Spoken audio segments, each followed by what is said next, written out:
A Mars Hill College student cleared of assaulting a classmate in a dorm last year is speaking out.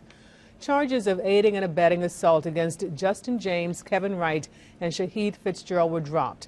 And tonight, James and his mother are speaking only to News 13's Mario Boone. Mario, you're hearing that problems for these young men aren't over yet.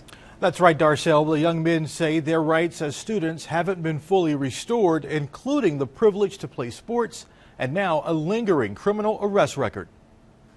Former Mars Hill College football player Justin James says for 6 months, a heavy weight of criminal charges loomed over his life. I'm just ready to get this past me, finalize everything, get back on the field. He was accused, along with 4 classmates, of the brutal dorm attack of a fellow student. That weight recently lifted, though, when assault charges against James, Kevin Wright, and Shahid Fitzgerald were dismissed. Well, I'm glad the charges are dropped, but I'm just ready to move on with my life. But James says his life is still partially on hold because college leaders won't allow him to return to the football team. I'm just concerned at the way the whole thing was handled. His mother, Jackie Moss, says the freshman's grades also suffered. Initially, the kids were out of school for 2 weeks, and they received zeros for 2 weeks. Moss saved her harshest criticism for Mars Hill police, whom she accuses of botching the investigation and rushing to judgment. But Chief David Lewis isn't backing down, saying, "Yes, I stand by the investigation and arrests."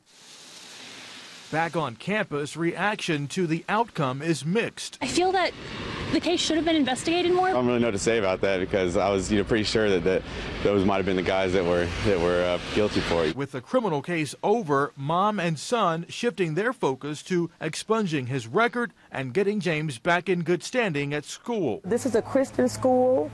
If they're living by Christian principles, you would think that someone would step up and do the right thing.